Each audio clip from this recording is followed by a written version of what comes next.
Hello, everybody. My name is Sandy Wright. I'm the Music and Education Coordinator at Bandology, and today I am happy to be moderating a wonderful little workshop with a bunch of our other Bandology staff members on audition preparation. So, guys, can you introduce yourselves to everybody? Sure. So my name is Naoko, and I am the Music and Performance Coordinator at Bandology, and my background is in piano performance. And Mark, how about you introduce yourself? Sure. So hello, everyone. I'm Mark. I'm the Music and Research Coordinator here at Bandology, and my background is jazz percussion performance. And rock, paper, scissors to see who goes next. I'm taking it. I'm Ryan. I'm the percussion curriculum specialist here at Bandology, and I am in percussion performance. And hello, everyone. My name is Lucas Redwood. I am the manager of music and learning with Bandology, and I am studying jazz drums at Humber College. And as always, Bandology is a proud Canadian nonprofit organization dedicated to more music for more kids via education, collaboration, and community. And this is an event in our Play a Gig programming and also our educational programming, just here to give everyone sort of like a who's interested in auditioning for university or community ensembles, just some like tips and tricks based on our sort of collective experiences of having to do that kind of thing as we sort of like delve deeper into the field of music and get, dealing with the stresses and the weird things that we often have to find and do. So the first thing we're going to talk a little bit about is finding out what you're supposed to do when you're auditioning. So every audition has a different sort of set of requirements depending on where you're auditioning and also what kind of thing you're auditioning for. Generally, today we're going to mostly talk about like university auditions and ensemble auditions. So the first thing we're going to do is we're going to kind of demo going through the process of finding out what the audition requirements are, because that's kind of a first step that can be a little confusing because you're trying to navigate a web page kind of thing. So I'm going to show you guys a little bit about how to find out what the audition requirements are for a university. If I can hit the share button properly. Awesome. So here we have wonderful Google with masks because we are all obeying COVID-19 safety restrictions.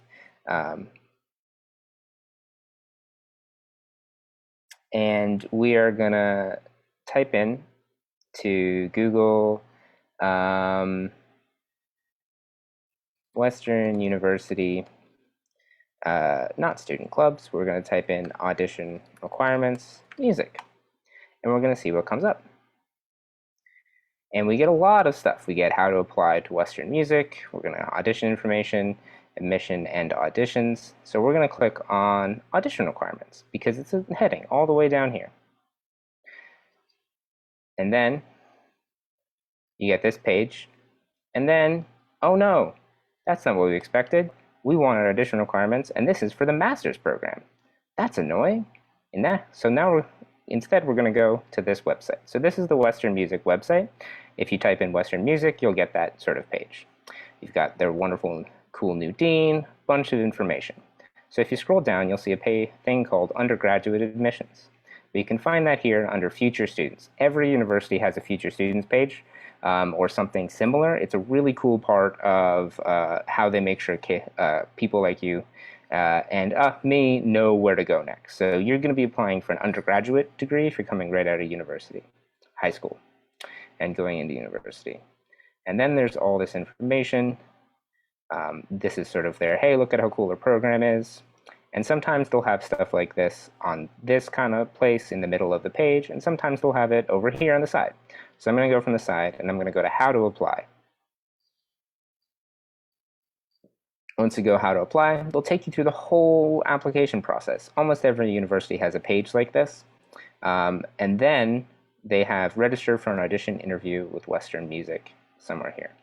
But that doesn't tell you what you're actually auditioning with.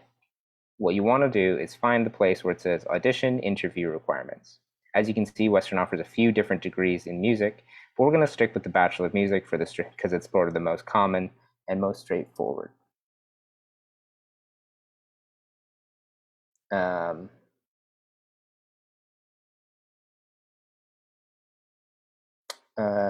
Can someone check that we're still live? My thing just cut out. It's on their phone.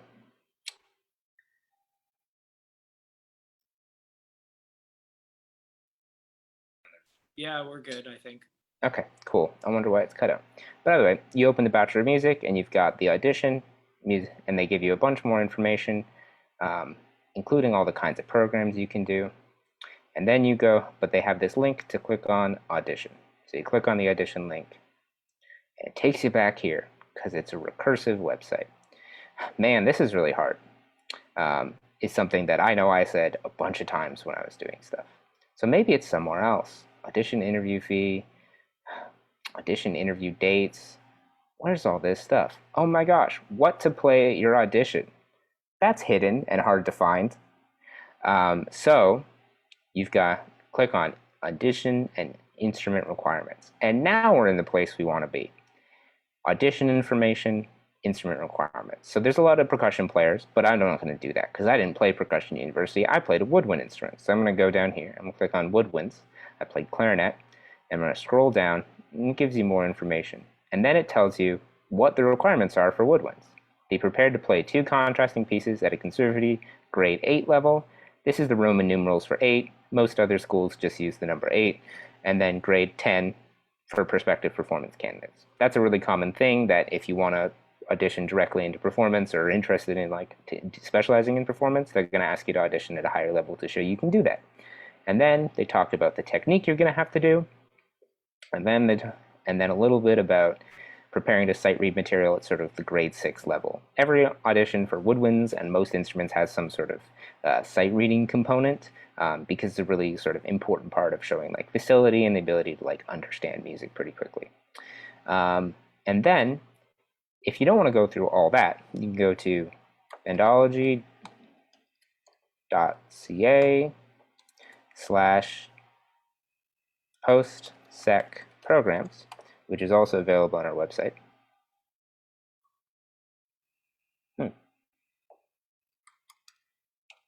That link worked when I did it earlier. Bandology.ca.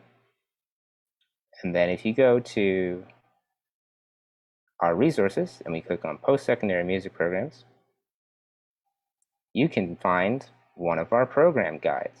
And if you click on any one of these, they're going to tell you what the audition requirements are, and as well as take you on a link directly to the program requirements, audition instrument requirements for that school. So this is another great way of finding out information using our very newly minted program and school guides for universities. So that's sort of the basics of how to find your way to figuring out what you need to actually play for an audition in a university. All right, and now we're going to move on to something that's probably a little bit more common to you guys who are maybe in high school but not in grade 12, looking into university programs. So that's just ensemble auditions. So there's all sorts of different local Ontario and Canadian jazz bands, wind bands, all sorts of different local sort of community ensembles that you still have to audition for, but they're definitely not as complicated and relatively more straightforward than some of these school websites. So I'm just going to share my screen as well and just present the sort of the process of figuring out how to get requirements for any sort of community band. This is an Oakville-based jazz band. We recently did an interview with them, so feel free to check that out. And they're called High Rendition Jazz. They're based out of Oakville. And so this is what happens when you search High Rendition Jazz. This website comes up. And like I said, it's a little bit more straightforward. They have auditions right here. So I'm just going to go ahead and click here. Sorry, let me get a glass of water. And so right here, there's a whole webpage dedicated to just auditions. So they have a list of all the different instruments that you can audition for. And right here, they have an audition form and they have where to email it. So if we click on it, it will download a Word document. So I opened it as a PDF here. So this is what it looks like when you click it. So there's a bunch of information about it, different emails to ask questions and things, a whole list of sort of preparations that you're expected to have ready. So things like scales, different sort of repertoire. So again, this is a jazz band. So we're going to talk a little bit later on about sort of the specific requirements for certain groups, certain genre of band. But right here, this is the specific one for high rendition. There's also some sight reading and improvisation as well. And then underneath, this is a lot of these community or local ensembles have sort of a general requirement, and then underneath they have instrument specific. So again, because this is a jazz band, the rhythm section is going to be expected to do something a little bit differently. So in this case, they also have vocalists included in that slightly more different area. So we have bass, drums, and voice, and then again, the email, again, lots of email here. So if you need any clarification or anything, you can ask away through email, and then just your contact information. So this would be a form that has all the information on it and also is the application. And then underneath, this is also really, really common, just sort of like a section to say a little bit about yourself. A lot of these universities too and colleges, they want to obviously see your ability and your technique, but they also want to know about you as well. So most of them have a section like this on the actual application, as well as they have a portion in the actual audition that's dedicated to that. But we're going to focus on that a little bit more later. And then, like I said, this is also the application. So there's a bunch of information on how to actually apply. So just here's some more information on that. And yeah, so this is relatively standard. Some forms are a little bit different, but most of them follow this sort of way of doing it. So if you fill it out, send it out, then you're well on your way to moving on to the actual audition process. Yeah. And Mark, you made a really, really good point when you said to just ask them and email them. It's really important if you have questions, you can ask them. There are people whose job it is to answer those questions. And also getting in touch with whatever organization or school you're trying to do is a good way to introduce yourself and say hi before the audition, especially if you do need clarification, because it's a lot better to ask now and then get it right on the day than take your best guess. Talking it over with, if you have a private music teacher, talking it over with them too, that's really helpful because they probably did an audition a lot like it or have done them and are really good at helping you pick repertoire that's going to work for you if you're doing a school audition and work for the school and meet the requirements. So once you've got that repertoire kind of picked, the next thing we want to do is sort of like practice that and go like, so really quickly, I just want us all to sort of go over how you approach practicing like audition repertoire and like the tactics you sort of use to get that done. Can we start with Mark? Yeah, for sure. Let me just get another sip of water. Yeah, so in terms of like I said, I did. I'm currently studying jazz drums, so a lot of my ensemble auditions have been centered around that. So both community and my university auditions have been relatively similar in terms of what they ask. So yeah, a lot of the requirements are sort of up to me. At least my experience with it. There are some groups that ask sort of a prepared piece. And so for that, it's just like any sort of technique or exercise that your teacher would give you. It's just sitting down and really working at it. But in terms of having to choose your own piece, that's probably the biggest issue I had because, you hit you finish the application, you choose what group you want to audition for, you send it out, and then you hit this wall of like, well, what am I actually going to choose? And a lot of the time, what you choose is quite important. You want to choose something that highlights your ability, has the appropriate skill level, just all sorts of things. So it's definitely a bit of a challenge. I'd say that's where most of my time goes in terms of trying to prepare for an audition, and kind of trying to listen to different versions of a particular tune. If it's something like for a jazz band I'm auditioning, I have to choose a standard tune. Then I just sort of listen to as many different variations as I can. So once that's sort of done with, and I kind of chose my repertoire, or it's given, it's just a lot of sort of really trying to find out what your strengths are, what your weaknesses are, what you really need to work on, and what you can afford to, maybe put to the side for a couple weeks when you're preparing. So I think one of the biggest things that I do, and one of the most helpful, is sort of is recording myself. So either with voice memos, or even just setting up your camera, propping it up and then just going through your whole audition. Certain auditions, they're going to be listed in terms of the process behind it and how it works. So in that case, you can kind of just make a mock audition. And for me, that's really helpful to sort of just, click record, step out of the room, walk in, introduce myself, sit down at the drums, pretend like somebody's asking me to play sort of whatever they expect me to play. And sort of that's how I practice, really. Because it's not only a great way to, get your comfort level up, because when you sit down for the actual audition, you're going to think that, well, I've already kind of done this before in my living room or wherever you practice. This isn't as bad. And it sort of gets you in that mindset that, well, I've been in this situation before. And then also recording it gives you a sort of ups the stakes of your practice as well. When you sit down and you're just on your own, nobody really hears whether or not you do something correctly or not, or if it's actually good, or if you're just wanting it to be good so you can move on and move on to the next thing that you have to do. So sort of it ups the pressure and makes you perform a little bit better. And then lastly, it's a great thing to sort of look back and see, well, did I really do as well as I thought? That's like that particular section that needs some work. I need to practice a little bit more with that.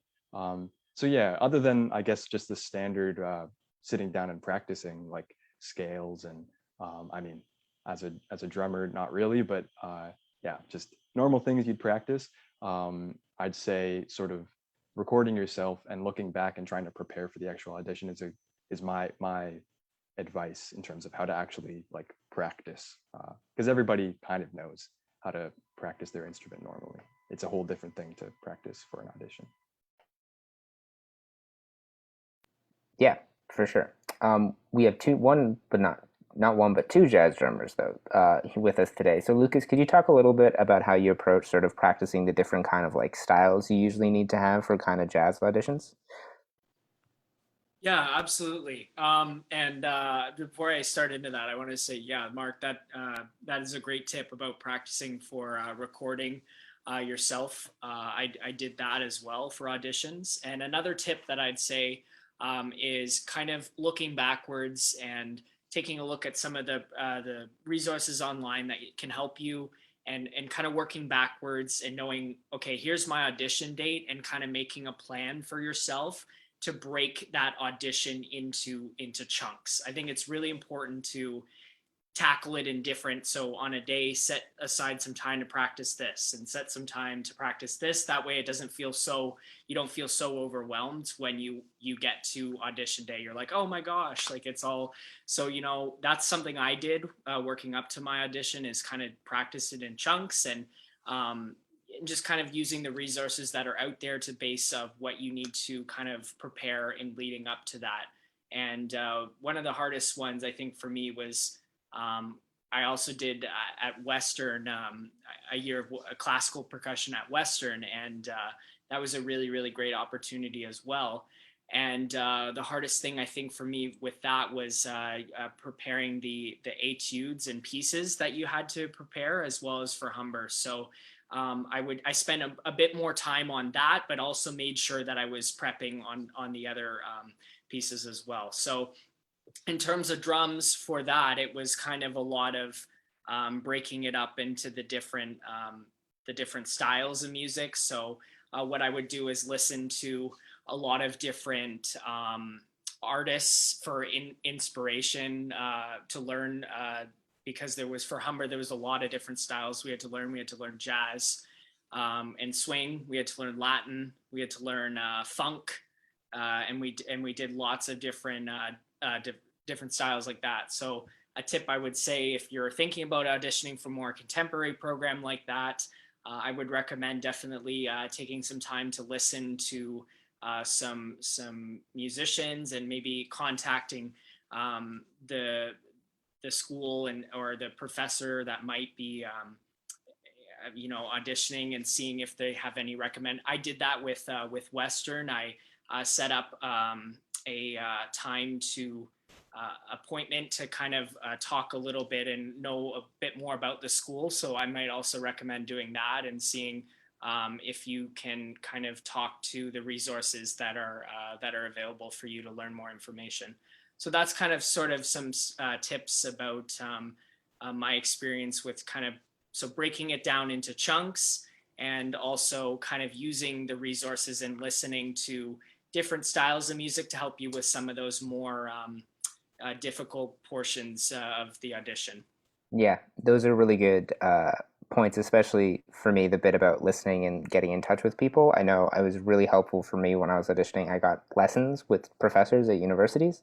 And that's awesome, because not only do you learn what you need to improve on and what they're looking for the audition, you also learn how it would be to work with them, and that can help you make your decision. The listening part's really important too. You might not sound like the best version of whatever piece you're playing by the time you get to the audition, but at least you have sort of a model, and it's a really helpful way to help you understand the piece better if you're hearing someone else play it. Now we're going to shift over to the classical world a little bit. Not quite away from percussion, but we're going to start with me with I obviously auditioned on a wind instrument, and I know I also auditioned on piano, but I'm not that good at that. So one of the things about wind auditions is that you need an accompanist. You also need some sort of, and that's sometimes provided by the school, sometimes it's not. You're expected to play repertoire. Usually it requires some level of accompaniment. Sometimes that'll be a little bit extra cost. And if you get a chance to practice with them either on the day before, depending on where you are, that's a really helpful thing, or having a rehearsal beforehand.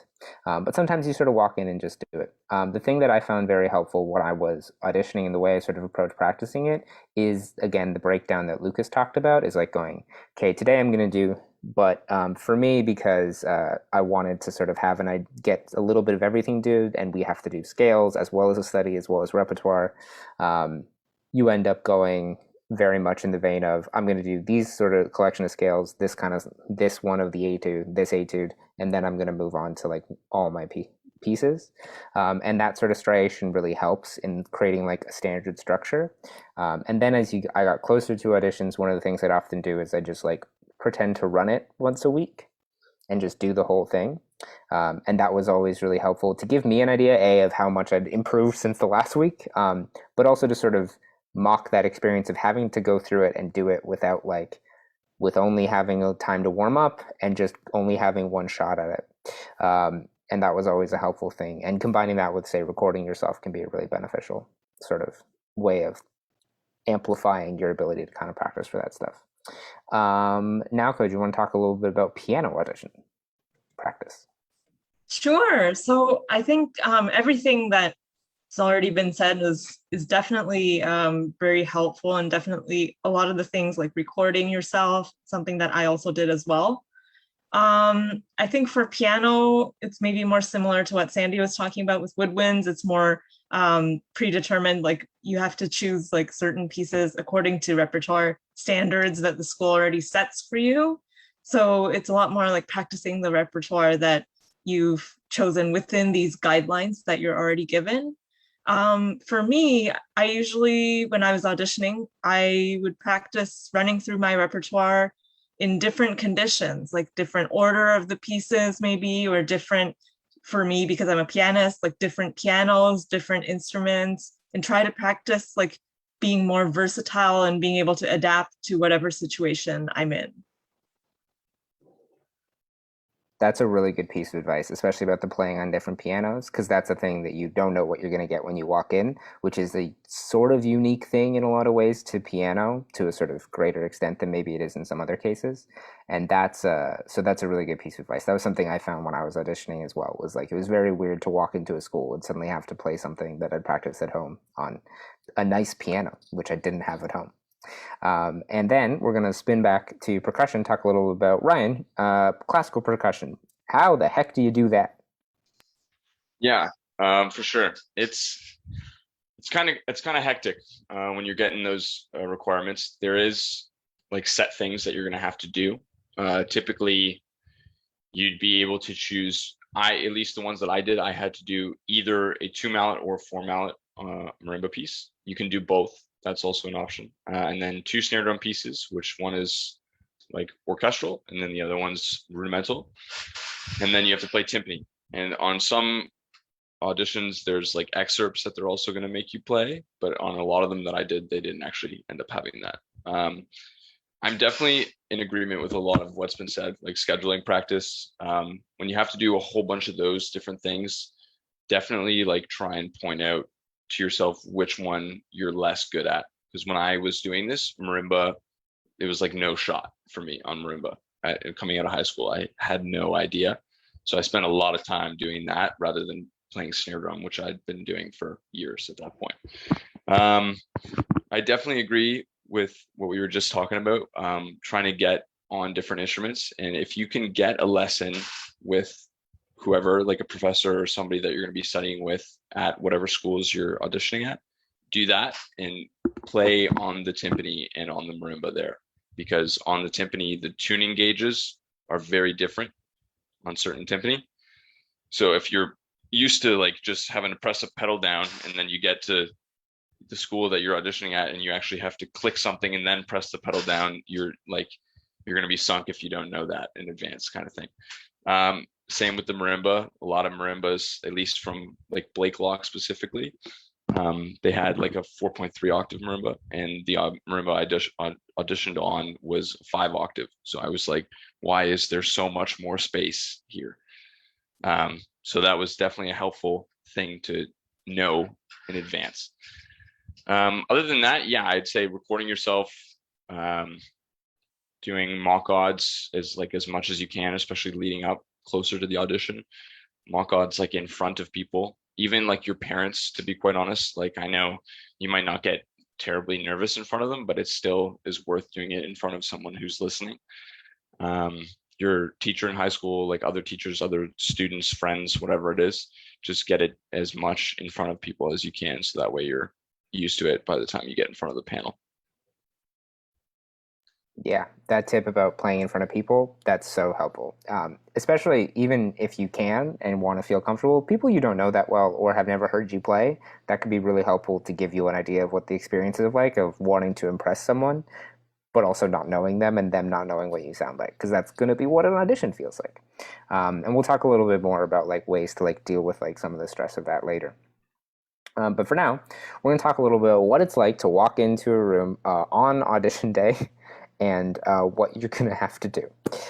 So most auditions are scheduled online on some level. You either put in dates you actually can do it and get to pick it immediately, or you set, these are my best dates, and they send you a date later on. Usually you have to create a profile with the university and sort of get into their system a little bit once you've applied. And then on the day, you're going to wake up and have breakfast and then be very nervous, probably. And if you're not, that's way better, and you can ignore anything we say. If you have no nerves, great. But I know I was always nervous. So an important thing that I do, and this is going to sound like your mom, but you eat a balanced breakfast or a balanced meal if your audition is later in the day. Not super close to your audition either, because you don't want to feel uncomfortable because you've eaten too much during your audition, because that's going to hurt. But it's not orange juice and Lucky Charms kind of balanced breakfast, but something that's going to actually give you the energy to go through during the day. And then you got to pack for the day. And usually it's a good idea to do that the night before, so you can kind of just have it all there and then get going. But for woodwinds, for me, we'll go around the whole circle. And for string instruments as well. You're gonna need your instrument. You're gonna need to bring that, which is the thing that you don't need to do if you're a piano major because your instrument's just there, or a voice major. But the other thing you need to do is you're gonna need to bring your music. Some string programs require memorization. A lot of woodwind programs don't require memorization. You can memorize it if you want. That's a great way to show that you have the capacity to do that, but do whatever is going to be strongest for you and make you feel the most comfortable in the moment, especially if it's not a requirement. But that means you got to bring music anyway because you need to give music to your accompanist if you don't already have it yet, and you need to give it to the audition panel. So you need more than one copy because they need to know what you're supposed to be playing if something goes wrong, or they want to see all the things you're doing really, really well, and which is important because if you're like, oh yeah, there's like a mezzo, there's a really clear crescendo here, and they don't know the piece that well, and you do this great crescendo, they're going to be like, wow, they really met that requirement, and that's going to help you look good. It's also generally a requirement because they want to be familiar with that. And then probably bring a bottle of water and maybe a snack. I know it sounds like I'm saying get ready for school, but like it is very much, you want to feel like you're going to be comfortable, hydrated, and not starving.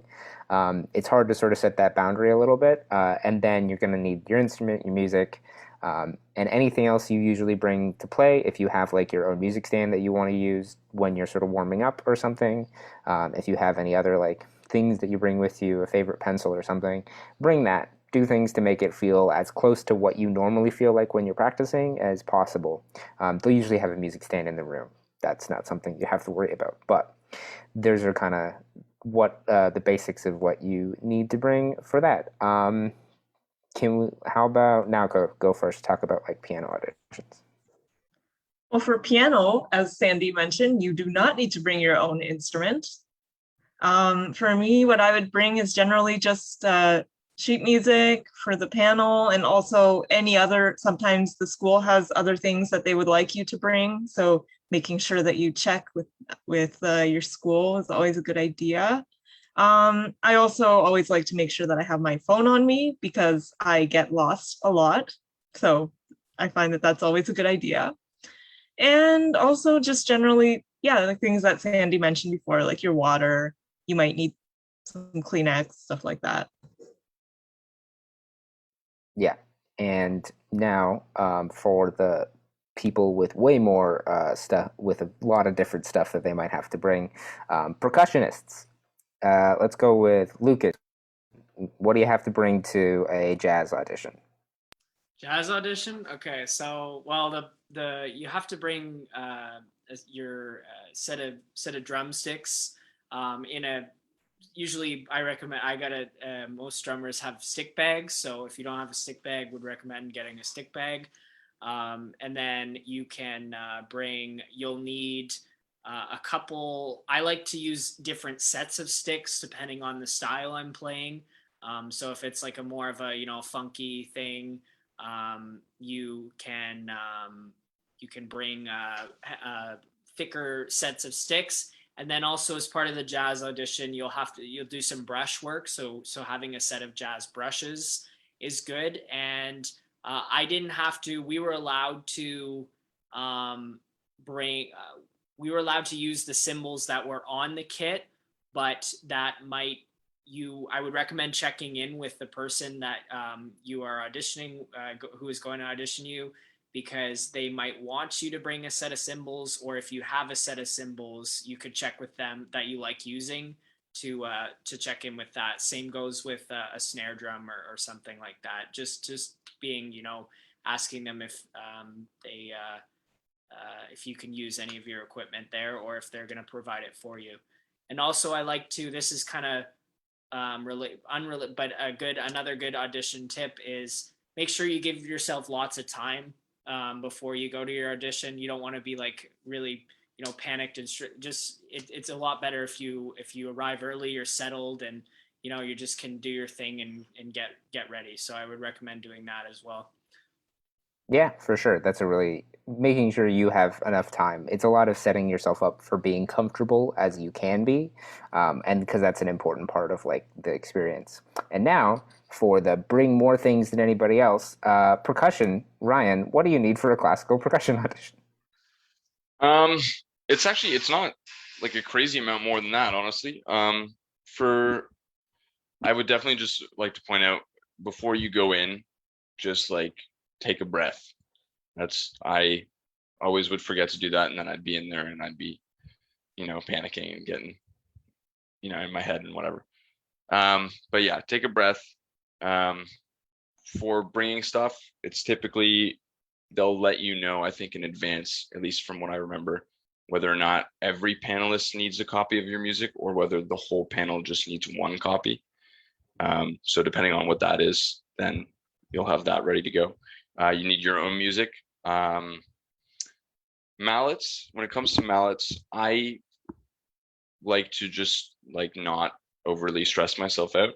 So when I have huge mallet bags, like full of like Xylo, Glock, all these different kinds of mallets. So whatever I am playing for sure on the audition day, I take a separate bag and put the only mallets that I need in that bag. So timpani mallets, snare drum mallets, marimba, whatever it is. So that way, when I go to grab them, I can see them right away, just pick them out, and I'm not like looking in the middle of the audition for what I need. For timpani, I would say bring a tuning fork or bring something else that you're using to tune. You should have that in mind before you go, because you don't want to be bringing out your phone in the middle of the audition trying to find an A, and then so it's easier to just have the tuning fork ready to go, so that you can do that. Black towels is another thing for percussionists. When you go in to like set all your stuff up, when I first went in, they had like music stands next to all the percussion gear. On those stands, throw your black towel down, throw the mallets for that instrument on the towel, and then that way you're set and ready to go. And after you play each of your pieces, you're already ready. You can go to the next one. Everything's already there. So bring however many black towels you feel like you're going to need. So for me, it was like 4, and I had preset them up. Other than that, I think that's pretty much about it. Another thing to definitely remember as a percussionist, I just remembered this, is turn your snare off. After you've played snare drum, turn the snares off before you play the next thing, because they'll ring when you start playing whatever else. Like Lucas had also said, actually, if you have your own snare drum like that, you're welcome to bring it. I don't think anyone will be against that. You can ask if that makes you feel more comfortable, but I just brought mine and it was totally fine. You're just more comfortable playing on what you've already been playing on, so that's totally understandable, and I think they are all for that. But yeah, I think that's about it for percussion. Yeah, no, that's really helpful, especially the bit about taking a breath. As we sort of like so when you get to an audition, the thing that you arrive usually early. Some schools will have big audition days where you're like, oh, you're going to be here and you're going to meet this person. And there's like, they've got a whole sort of day planned for you. And others will be like, your audition is at this time. See you then. It's sort of it can be varied, very much dependent on the school and how big the program is. Bigger programs tend to be like, turn up at your audition. That's basically your time. If you have more than one audition during the day, which happened to me when I didn't go to Western, but when I auditioned to Western, I had my clarinet and piano auditions on the same day. So I had to get there at like 10 a.m. and then for one audition, and then I wasn't on till like 3 for the next audition. So they're very accommodating and very helpful. When you arrive, you usually, there's a ton of signage, just like a bunch of things saying auditions this way. Follow that signage. Hopefully sometimes there will be a student or other employed person or volunteer being like, hey, this way to go to the audition, person who might never have been to the campus, though I do recommend you go to campus in advance of that if you get a chance, on like a tour day or an open house day. And then they'll be friendly, they'll answer. Sometimes there will be student greeters like hanging around, audition assistants, and they'll be there. They can ask you questions. Usually they're there to be friendly and sort of get to know you, and help you feel more chill and answer your questions about the school. And then they're going to take you into a practice room, which will be a normal practice room if you're like a wind instrument player or a vocalist or a pianist, but will be a specific percussion room if you're like a classical musician, percussionist, or drums require more space. So there's sort of specialized room for those. And it'll be about 10 minutes you have in that room to sort of warm up.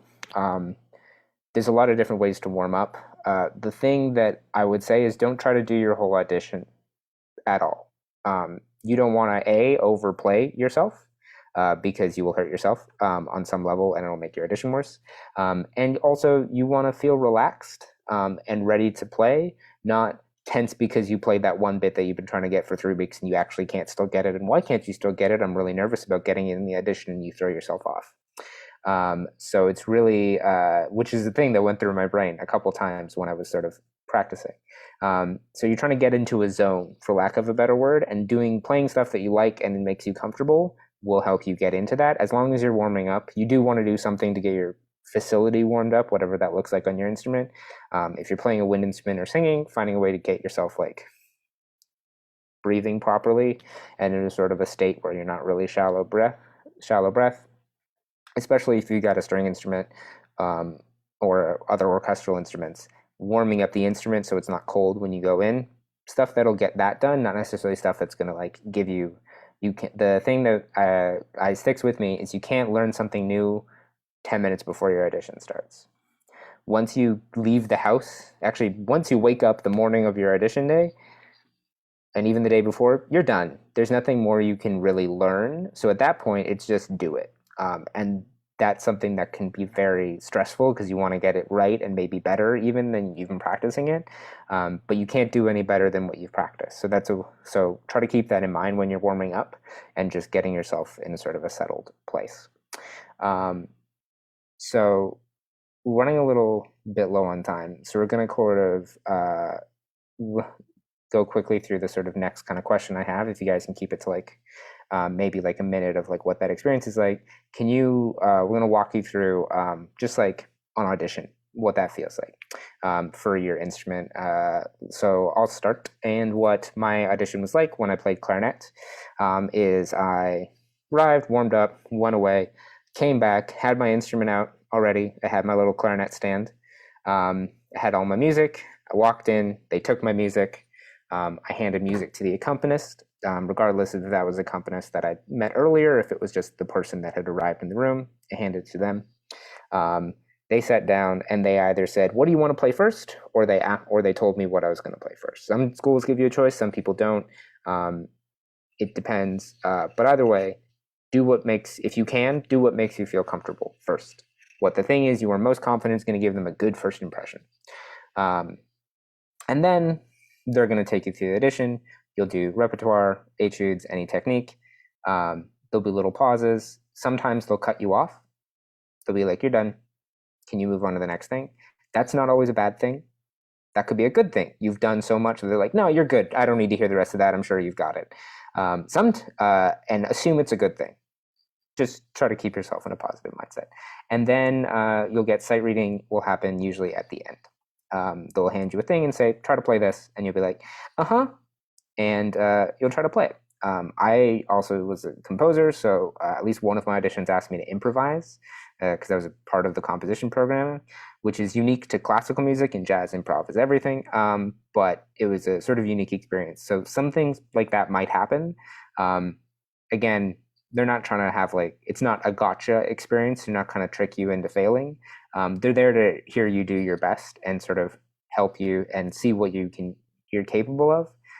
Not make you not find the worst in what you're doing. They're looking for the best. But yeah, and then you leave and you either sign out, or usually what happens at school auditions is you have either, once you're done playing, you talk to the panel, or you get taken and you go do an additional interview, short sort of question answer kind of thing, where you ask questions yourself and get a little bit of finding out about what you want out of music, what you hope your career is going to be, with a faculty member, which is a cool aspect that's kind of unique to music, that you get to do this and then they get to learn about you as a person in a little bit more of an in-depth way. But yeah, that's pretty much orchestral audition.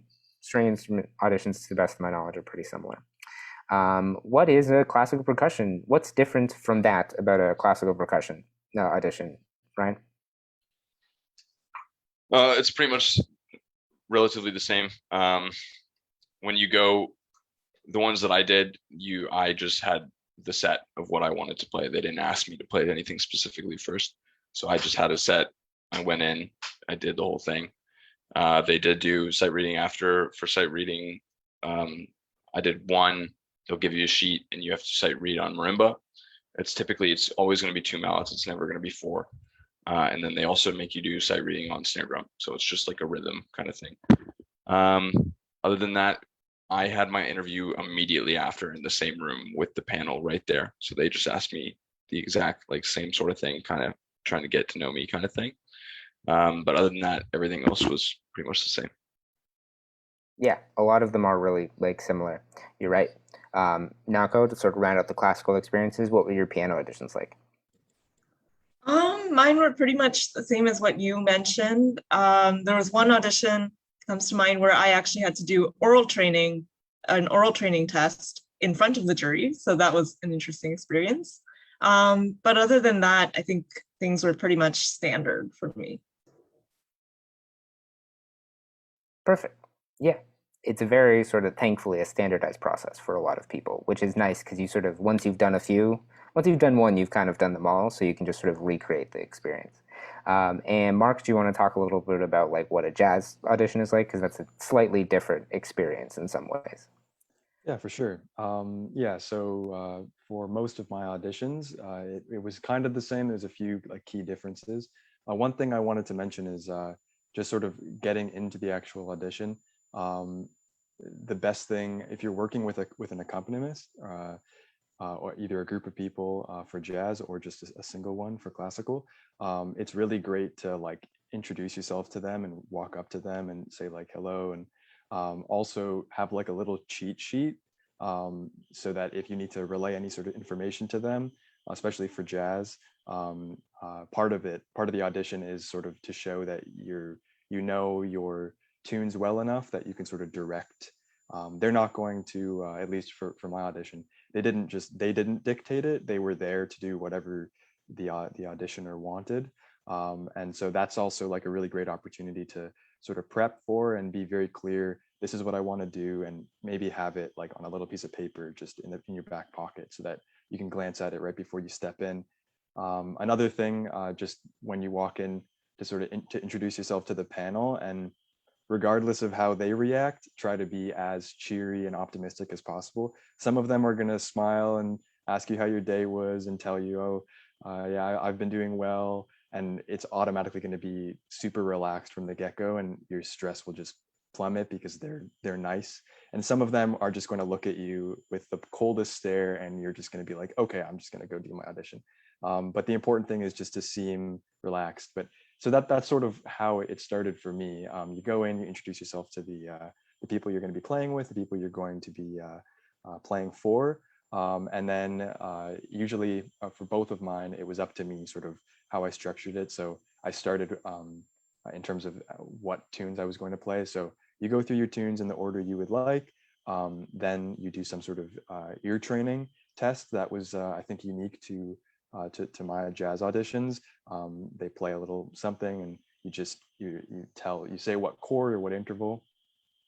You also do a sight reading activity, a sight reading exercise, and then lastly, just they sort of give you an interview sort of thing. So yeah, you sit down, you tell them a little bit about yourself, and also you say maybe your favorite jazz musician. I know I had to do that.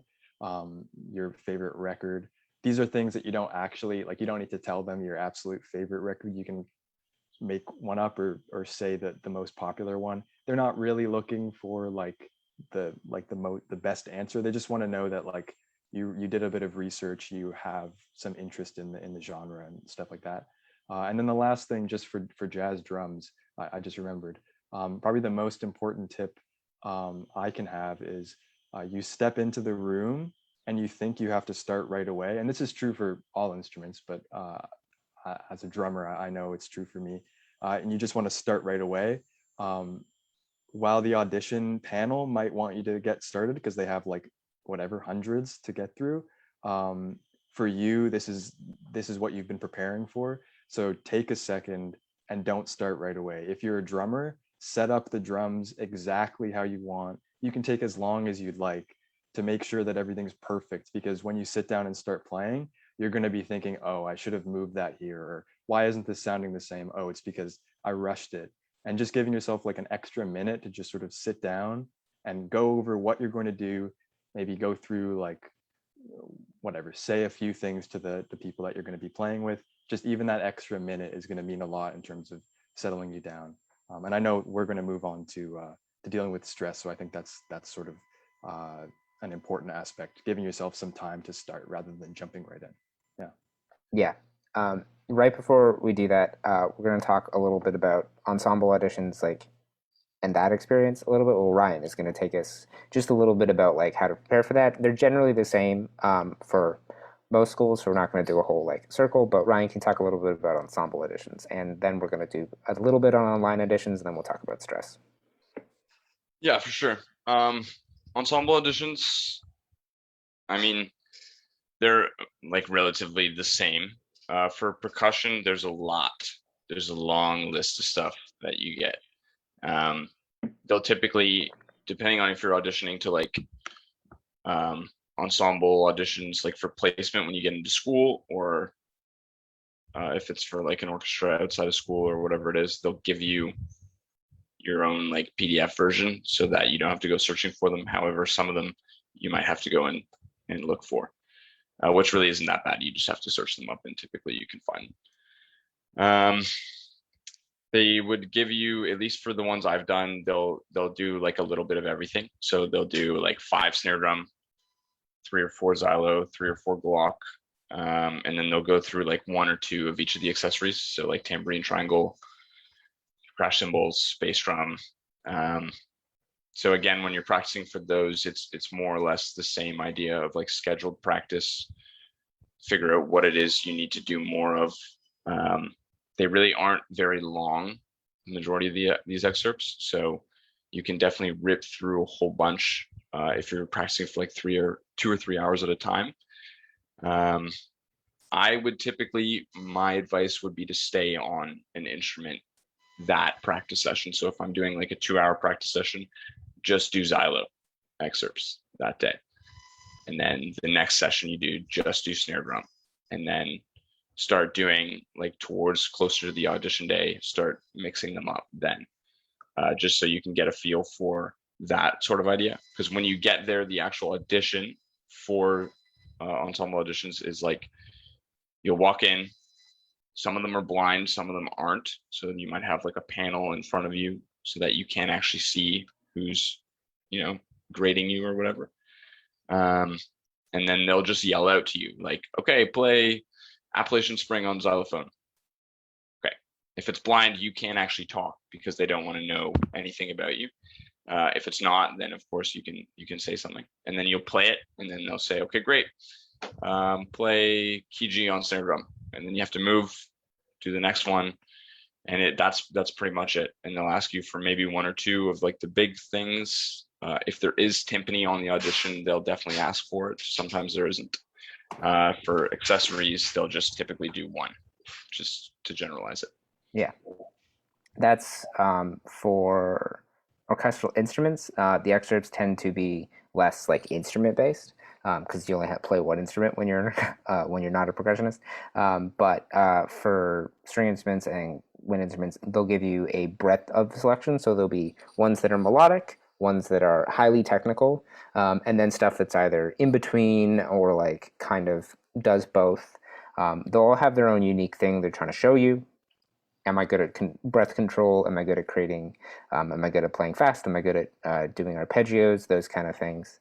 And again, doing some of those each day to fit in with every practice session is really helpful. They won't ask you all of them at the audition. Again, if it's blind, you can't say anything, so you just got to play whatever they say. But when you turn up, if they have 2 music stands set up, that's great because you can just put all your excerpts sort of out and then just like move over every time you need to switch. But know what order they're in on the page, so there's not like 30 seconds of you going, oh wait, which excerpt is this, which page is this on? They'll be provided to you in advance. Usually you get an email from the school if it's a school audition and be like, hey, these are the excerpts you have to learn, and you kind of have to learn them. Try to listen to the pieces that they're from too and see if you can pick them out. You won't always be playing the lead thing in the moment, but there's a reason that they've asked you for any of those sections. for community ensembles sometimes as well, especially like youth orchestras and things like that. They might ask you to play solo rep as well, because they want a bigger picture of you as like a player, but that's not guaranteed, and also not necessarily going to happen.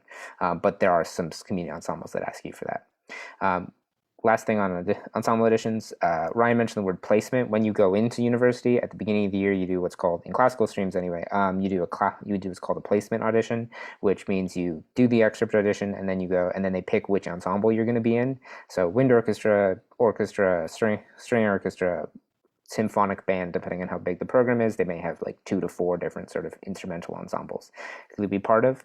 So that sort of, that's why you're doing the audition, to give them an idea of how much facility you have. Singers do the same thing for different sort of like choirs and stuff. The one unique thing about the last year, and potentially this year, we don't know, we're hopefully not, is online auditions, which is a weird experience because you're doing the thing with filming yourself but not actually filming yourself.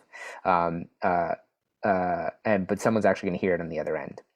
So again, the practice, you can do more than one take, but everything that you do has to be in one take. So you can't cut a take together at like a pause and then go to the next one. A, they'll be able to tell, and B, that's not what they're looking for you to demonstrate. So don't, tips for that, don't kill your ability to play, your embouchure if you're a wind instrument, your arms if you're doing anything. Just try to do it over more than one day when you're filming yourself, so that you have like enough time to do a couple takes of all the things without tiring yourself. Some schools are going to require you to do your whole audition in one take, in which case definitely do it over a couple days when you're filming yourself. And some schools are going to require you to submit each thing individually. It depends. Again, hopefully this won't be a requirement, but it might be, especially if you're auditioning for a place that's, far away, and they go, you can audition online if you can't fly to BC or something like that. And then they'll get you to send a video through a portal or do an email address. You'll have to host it on something like Vimeo or YouTube. But yeah. But other than that, they're pretty much identical to in content. And then they'll set up a separate day for you to do the interview portion, where you talk to them. But yeah, so that's a little bit on school online audition ensembles. Ryan, you've auditioned a bunch for ensembles online. What is that like? Yeah, I mean, it's relatively the same. You definitely, for those ones, you'll get like a sheet full of excerpts, and you have to play all of them. So there's no there's no where you would go in and they'd yell, play this. You just have to play them all. Typically the list is shorter though, so that's nice for percussionists. Other than that, it's relatively the same. I will say that you get in your head a lot, at least I did, when you're recording, because you always seem to think, well, I can do that better, and then I'm going to record another one. So just try to not get in that mindset, and we're going to talk about that a little later with the stress stuff. You might honestly also get, I was just thinking about this, something that says, here's a list of whatever they want you to play. And then they'll say at the bottom of the list, they'll say, incorporate 5 minutes of music or 10 minutes of music in your recording. So that means don't play them all. That means play enough that it's going to be 10 minutes of playing or whatever the requirement happens to be. So that's definitely something to look out for. Because if they have that in there and then you play the whole list, they're going to be like, okay, you can't follow instructions. So definitely look out for that. Other than that, it's all relatively the same stuff. Yeah, the follow instruction thing is important. It is a skill, especially in music, and they are looking out for it. If you do something that is not in the audition, one of the people that went on before me, I don't know them, but was going to improvise an original piece, which was not a list of the requirements. I don't know how their audition went, but I was specifically told not to do something like that when I was preparing. So that's sort of like a thing that I think is important to note, is following those instructions and being able to show yourself through those instructions is sort of the skill they're looking for, not coming in and going, oh, but I can do this, because that's not what they're there for. And respecting their time is an important part of it, because you are doing, as was said earlier, you're doing one time and you need to take the time you need to prepare for that, but they're doing 300 of these. And that's and you showing the best of yourself is also showing that you respect the fact that they are like spending their time here to like listen to you play on some level. So the last thing we're sort of going to talk about before we get into a couple questions is dealing with the stress of this whole process. It's a big process. We've talked an hour just about getting to the end of an audition. So I just want to start with talking a little bit about like strategies, that one strategy that each of us uses to sort of like cope with the stress either during practicing or on the audition day. And we're going to start with Lucas. Yeah, so for me, one of my biggest ones, it's a little, I mean, I guess easier said than done, but I tried to do it, and people said it's good to do this. But I actually tried it, and it worked very, very well. So that is the technique of deep breathing. So, you know, just take a few moments to, you know, take a nice inhale and then exhale, and it really, and do that for about a minute or so, and it really, really, really works. Like, it, you know, you feel like you can really just get into a zone of just, and I even, like, I closed my eyes when I did it, because I think it's just like important to just get into this headspace of a bit more relaxed. And I mean, another thing I did was practiced, you kind of, it's weird because you have to also practice that before. I would recommend practicing at home before you get to that stressful environment, because if you just try that there the first time, it probably won't work as effectively if you practice it at home, for instance. And so, yeah, I would just do that. And also, when you're kind of closing your eyes, picture a place that, you know, you feel good, or like remember a time when you were practicing it at home and it was a good, you know, a good run through, or just like something that makes you feel like in a good headspace for that. But it does take practice. Like I said, it's kind of easier said than done, because when you get all stressed, you know, things can be a bit tough. But yeah, so I definitely recommend practicing that strategy, because it did work. Yeah, that's always an important part, is learning to breathe, especially if you're playing a wood instrument or singing. All that stuff that your teacher tells you about deep breath is really good at actually just helping calm your nerves. I like to go in for 4 and then out for 4 a few times. That helps me sort of like do stuff, stay calm. Naoko, what's the strategy that you use to like keep yourself calm? I would say that one thing that helps me is I try to visualize positive outcomes for myself. Not necessarily in terms of like getting accepted, or in terms of like how the jury feels about me, but the way I feel about my performance. So I try to envision myself having a good performance. I think when we're stressed, we tend to naturally be drawn to thinking about negative outcomes, but I find that envisioning a positive outcome puts me in a better mood and helps me do better. Yeah, especially the not making that the, oh, I'm gonna get in, but like a one that feels like definitely achievable. Setting expectations is a big part of that. You can only do the best you can do. As we said earlier, you can do the best you can do, and you can't learn anything new on the day. It's sort of just sit and go. And that's a hard thing, and you kind of do have to practice that, as Lucas said. These are things that you sort of have to incorporate into how you approach actually practicing, because they're not going to work on the day if you've never done it before, just like the pieces aren't going to work on the day if you've never played them before. Mark, what's your tip? Yeah, so I completely agree with what you just said. I think that's probably the main thing that I do. That's probably the most helpful. Sort of looking at it like, well, what can I? There's nothing I can do now, so all I can do is just do the best. All the work that I needed to do has already been done. There's nothing more I have to do. So why am I nervous? I just sit down and do it. So that's one of the things. Just sort of thinking about it that like, well, all the work you've done up until this point, is done now. You've finished it, you've put in the effort, and now you can sit down and just let the effort show the good work that you've done. So that's one thing, and that's very difficult to like do. It just eventually, like, you just have to try to do it, try to think about that. But I think one of the actual like the easiest things that I do that like actually immediately relieves any sort of stress is just walking myself through what's going to happen. So sitting in the practice room 10 minutes before you go in, just think, okay, first, like, this is probably going to happen.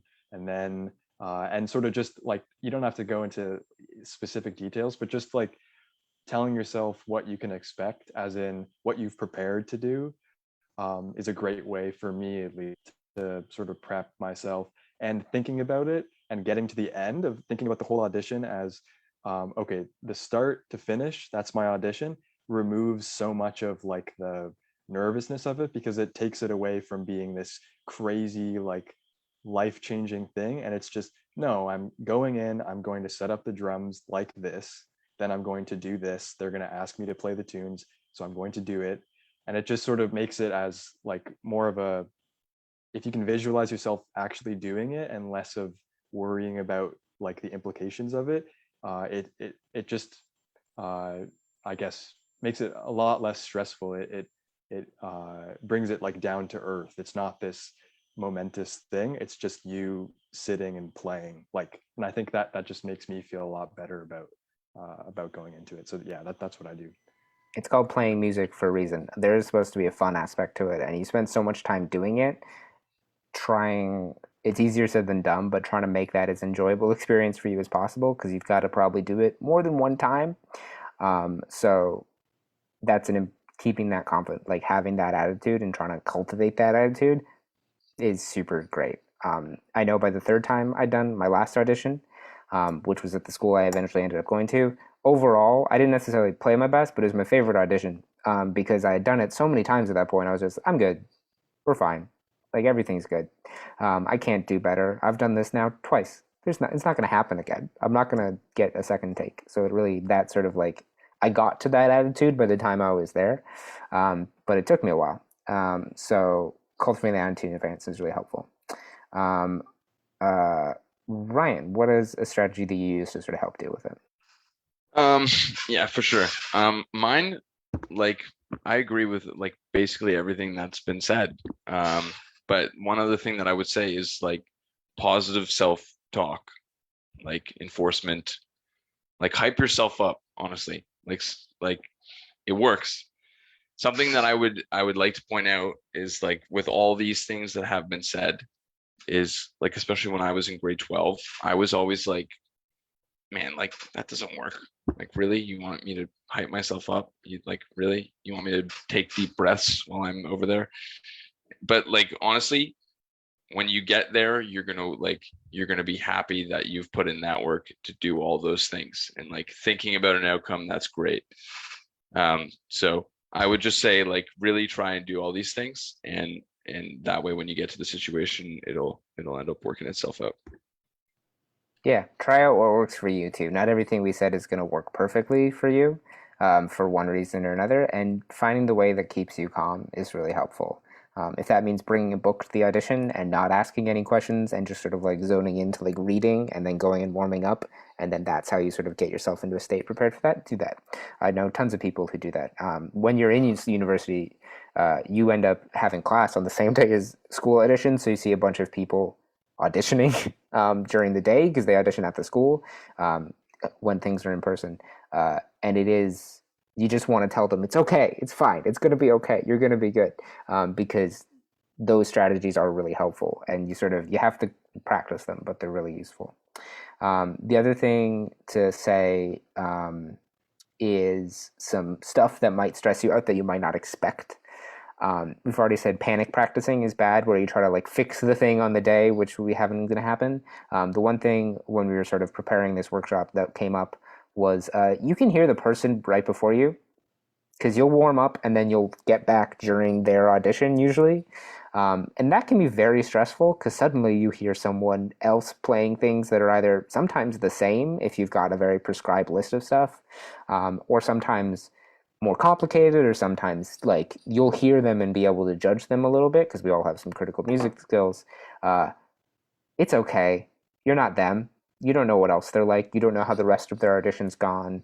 You don't know anything about them. And this day is sort of, as much as they're doing a bunch of auditions, it's about you and showing your best. And they're going to try to judge you on that. So it's not easy, but sort of either maybe even just put headphones on so you can't hear them. But like, it's okay whatever the person in front of you did. It only matters what you do in that space is sort of the advice I would give to like help you with that. Because it is weird to walk in and hear like another clarinetist playing the same excerpt you've practiced 30 times a week for the last 6 weeks, doing it, and you going, oh, they can hit that note, I can't, which has happened to me, and that's okay.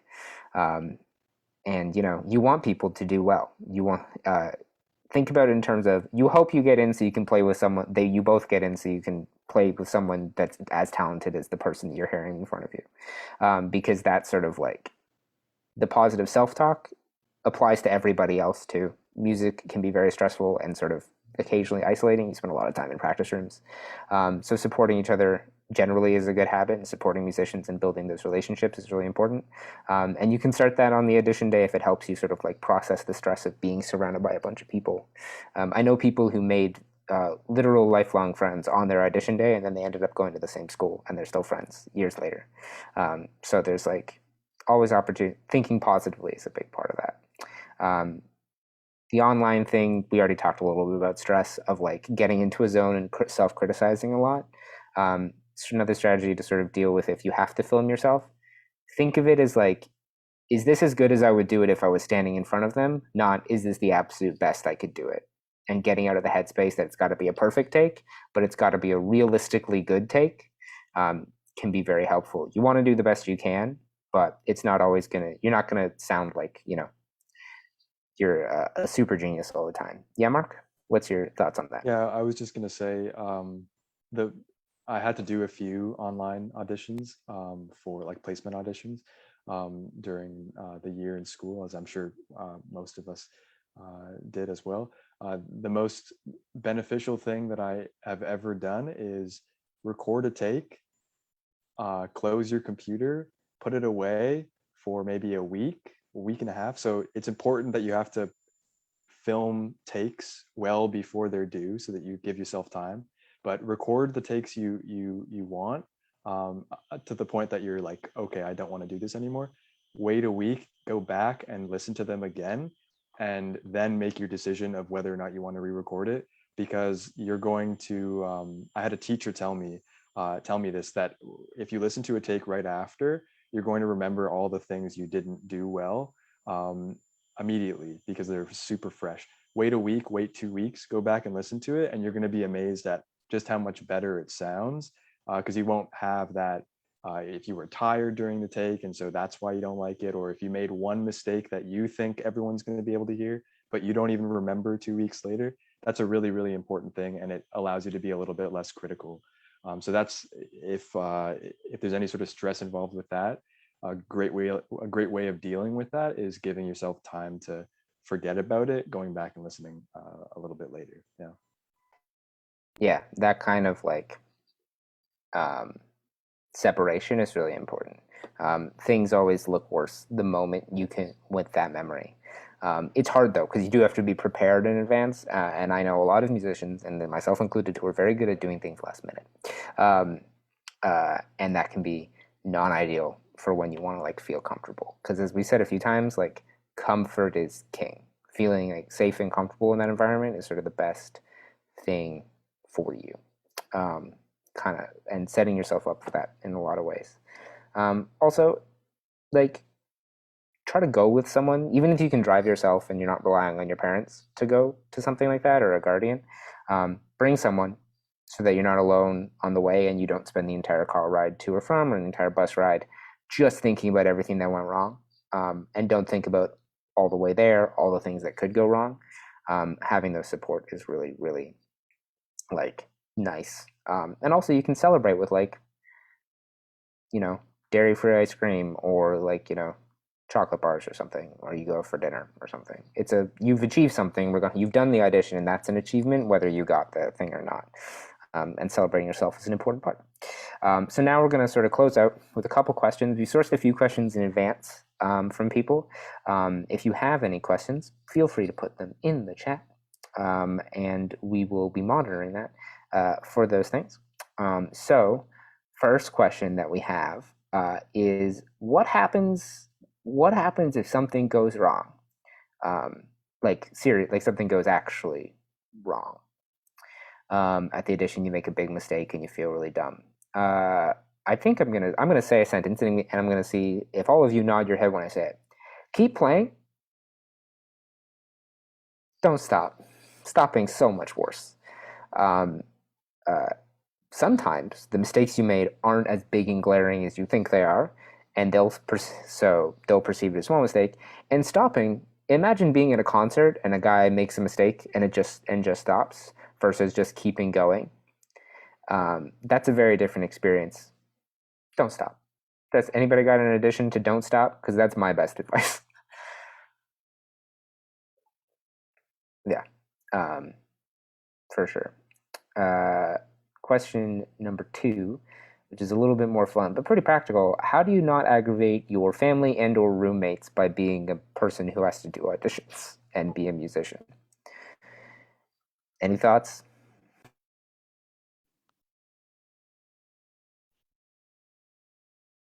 Yeah, Lucas? For drums, you could probably, well, I don't know, maybe practice a snare drum piece on like on a different surface or something, a quieter surface, or get like muffling pads for your kid or something, so it's just not as noisy.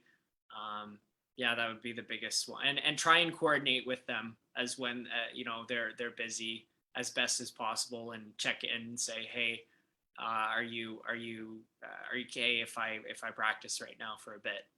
That's usually what I do with my family at home. Yeah, that's really good. Respecting the other people in your space, because they don't want you to give up your like goals and not do the work you need to do, but being aware that they might need space, especially right now when we're all sort of more stuck at home, even as things sort of start to reopen. Respecting their space, finding a time that works for everybody on a regular basis. If like everyone stops work at 5 and you can practice from 5 to 6 every day, that's perfect, because you're sort of not distracting them during your work, and it's also not a horrible time for you to kind of have to like do that work. Any other tips? Cool. Yeah, be nice to people, and they'll be cool with you making a really big noise at weird times. So the next questions are a little bit more fun. Do you have any weird practice habits? I can start with the vulnerable sharing. This isn't that weird, but I tend to, if I'm having trouble getting into practicing or like focusing, I'll like play a YouTube video while I practice, which I will say, on the note of respecting your roommates, they really don't like. I try not to do this when there's a bunch of people home, but it's like I just play a YouTube video and then I just play over it, because it helps sort of distract the part of my brain that might wander, so I can actually have a really focused practice session. I don't really watch the YouTube video. It's usually something I've seen before. But like it just helps keep me from being in my head sometimes. And that's helpful because you want to focus, not think about all the other things you should be doing or could be doing instead of practicing, because you should be practicing, to quote Two Said Violin. Any other weird habits or trips or things or just stuff that you do with practicing that helps?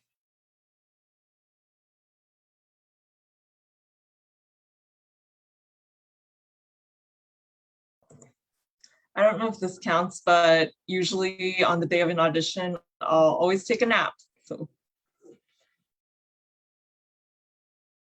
I used to wear self-aggrandizing socks that said "I'm the best" on the sides, which were hidden by my dress pants, but I did that at almost every concert I ever played when I was in university, which thankfully my conductor didn't see, because she would have probably pointed that out in a joking manner during the rehearsals.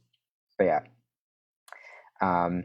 Last question from our wonderful sources. What's the weirdest thing or funniest or like strangest thing that's ever happened to you at an audition, or that you know of happening at like a friend's audition or something?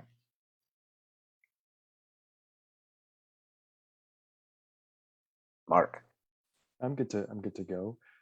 So for one of my university auditions, one of the parts that is part of the application process is submitting a bunch of applications where you say why you like the university, why you want to go to the university, and all of that. And a lot of it is, relatively the same, as in the reasons why you want to go to a post-secondary school for jazz doesn't differ depending on the university, really. So I did a few like copy and paste for certain questions. I did a few copy and paste jobs where the question was identical, and so I wasn't going to change it and rewrite something new. So I did copy and paste, and I went back and I made sure I changed the name, because in the copy and paste message I had the name of the university, but I printed out the wrong file. I printed out the wrong document, as in it was the right document, but it was the unedited answer to that question. So it was the day of my audition, and I handed them the files, and they were reading it through. And for a lot of the interview things, they match it to the questions. So they just ask you the same questions. And so the guy was reading through the answers that I had given and was waiting to like ask a specific question. And then he brought up the fact that, well, this isn't actually the university. The answer to your question here has the wrong university in this answer. Do you know that you're applying to, like, did you mean to send this application? And then I don't even know what I said. It was a while ago, but I had to come up with something very quickly on the spot, where I was like, oh, I must have, like, to save the document, I copied one answer into another. And it was just, it was a good audition up until that interview portion. And I thought I blew it, but I managed to get it. So I think they know, they kind of anticipate that, well, like, these questions are all the same and whatever. But that was probably the funniest thing. It was horrible in the moment, but after the fact, I was like, that is pretty funny. So make sure you have the right file that you submit, because you don't want the wrong university to come up on an answer. Yeah, that's a job application tip too. You will sometimes copy and paste stuff or like redo resumes. Make sure you change the information. I've gone back like months later and noticed I applied to like a different company according to the cover letter, because I had forgotten to tweak like the address or something. And that was like, oh, that's why I didn't get that job. At least that's the reason I'm going to give myself. But yeah, Ryan, you got anything? Yeah, I got one. This is pretty good. On my timpani piece, when I auditioned to Laurier, which is actually where I go now, but I played an Elliott Carter piece, and in the middle of those pieces, you have to, sometimes it's indicated to do stick flips. I mean, you already know where this is going, but there's like 4 or 5 of them indicated. So the very last one, I nailed all of them. The very last one, you have to do a stick flip, and then you play with only your right hand for a little bit. And it's not for like another 2 or 3 bars that the left hand is then indicated to play again. And I fully did the stick flip, and I did the whole juggling thing to try and keep it up in the air while I was playing, and then grabbed it finally, but it was the wrong way, and hit the note in the left hand, and had to just play the rest of the piece with the wrong side of the stick. So I honestly, I don't know what to say about that one. Like, if that happens, just go with it. Yeah, that's another don't stop moment. Exactly. But you got in, so they must have at least found it funny. Yeah, exactly. Yeah, when I had my audition at Western, because I had the 2 auditions in one day, and then I had like 2 times to go practice, so I was prepping. And one of them went fine. The second one, when I think I did my clarinet audition second, that went fine. Everything was good. I was in a practice room. It was all fine. My piano audition, I went in, and they took me to one of the practice rooms, and they were still renovating at that time, so it was a little bit chaotic, and there was no phone signal, and I didn't know where I was because I didn't know how to get around Western. So they're like, we'll come back in 10 minutes, and 15 minutes had passed, and then I got a final knock on the door, and like the lady who was like the audition manager at the time opens the door and goes, "Oh, thank God, I found you." And I went, "Sorry?" Because she'd lost me. And hadn't known which, she'd spent the last 5 minutes knocking on all the practice rooms and trying to figure out which one I was in. And there's a lot of practice rooms at music schools. And I think Western had like more than one floor at the time, hallway. And that was, so that was fun. And it was one of, I felt really bad for her, because she must have been like a stressful thing, because there's a time limit. You have to be in certain places at the time. But the audition went fine, and they were very nice, and it's great. I've met tons of people who go to Western and like have a great time. So don't let that reflect badly on them. Me having the most complicated day that any of them have had to deal with in years. But yeah, that's my weird one. Anything else? Nope. I've never had another weird audition story that was funny. Everyone else has been just traumatic. No. But yeah, I think that's all our questions. And I think that's everything that I've got on my mind. So thank you guys for talking about your experiences, and sharing all the things that it can be, so that people can, like, have some help with the whole thing.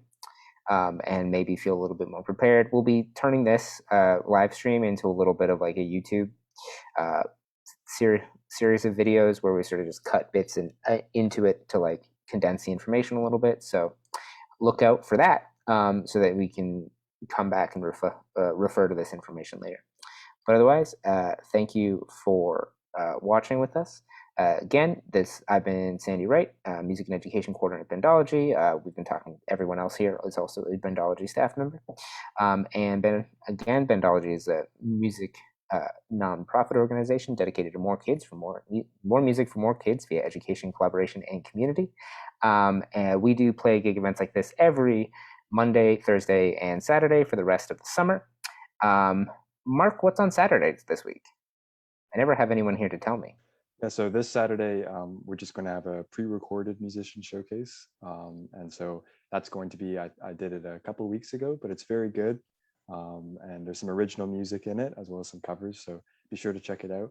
And just sort of talking about Play a Gig stuff, if you are planning on auditioning or would like a little bit of extra practice with sort of online auditioning or online performance in general, we will have plenty of opportunities during the year.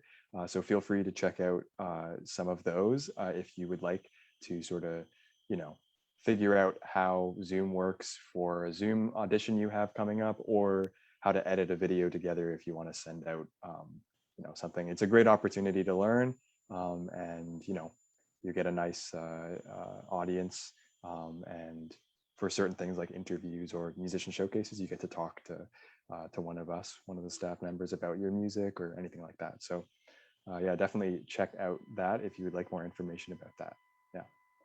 Yeah. So again, thank you so much for watching. We'll hopefully see you again on Saturday for our musician showcase. Have a great evening. Thanks again for listening, and see you later.